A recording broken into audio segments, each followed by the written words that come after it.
Escasez de algunos alimentos, cortes eléctricos y menor actividad comercial en Tokio. Las repercusiones del terremoto siguen haciéndose notar en la mayor urbe del mundo, cuyas tiendas muestran repisas vacías y falta de algunos productos, especialmente de leche a raíz del cierre de varias fábricas. A ello se suma el problema de la radiación detectado en algunos alimentos, lo que ha obligado a suspender la venta de verduras procedentes de las provincias cercanas a la central de Fukushima.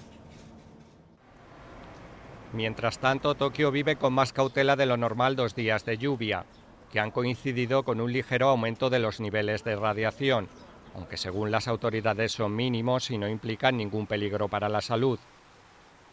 En este escenario vuelven los cortes programados de electricidad, lo cual ha obligado a muchas tiendas a cerrar más temprano de lo previsto y a apagar los anuncios luminosos de barrios tan emblemáticos como Shibuya.